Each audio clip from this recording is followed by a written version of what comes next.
teaching is like a bad marriage. You never get your needs met, but you stay in it for the kids.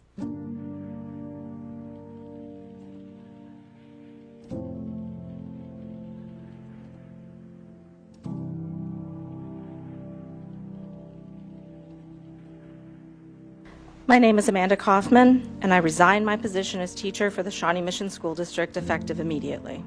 Several years ago, a good friend decided to leave education, and she said to me, "Amanda, teaching is like a bad marriage. You never get your needs met, but you stay in it for the kids." I didn't fully understand what she meant until this past month. Just like a bad relationship, our communication has broken down. You aren't listening. I thought that maybe like a troubled relationship, we could go to counseling, get an outside perspective to work out our differences. But when you fail to show up to the conversation, I finally understood that this just isn't going to work. The kids and I deserve better. Despite the accusation that we as teachers have not been focused on the students during this difficult year, I've been thinking the most about what my students are taking away from watching the way you treat their teachers.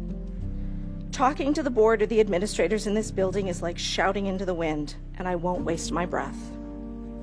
But I would like to address my students, many of whom are watching the live stream tonight. All right, guys, you all know that the most important lesson I want you to take away from your time with me is just because you can doesn't mean you should.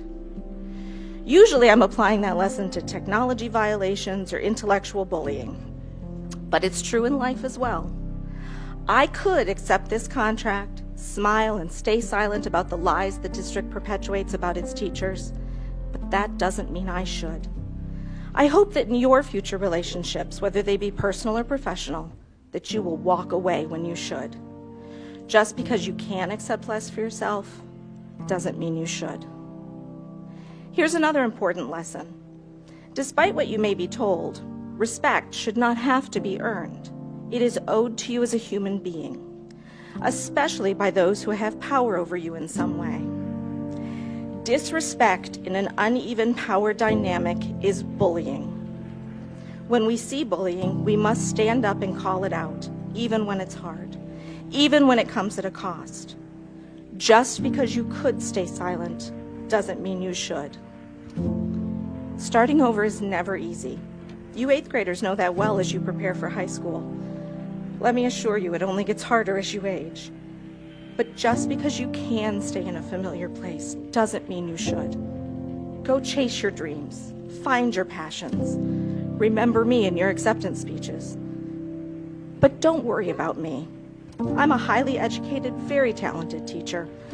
They are in high demand right now in other districts. And finally, I don't know what I'll be doing when the bell rings at 8:40 tomorrow morning. But I won't be greeting you in the hallways. Please don't see my empty doorway as a sign that I've abandoned you or that I don't care. That empty doorway is my sign that you are still my favorite humans, and I will always be your biggest advocate.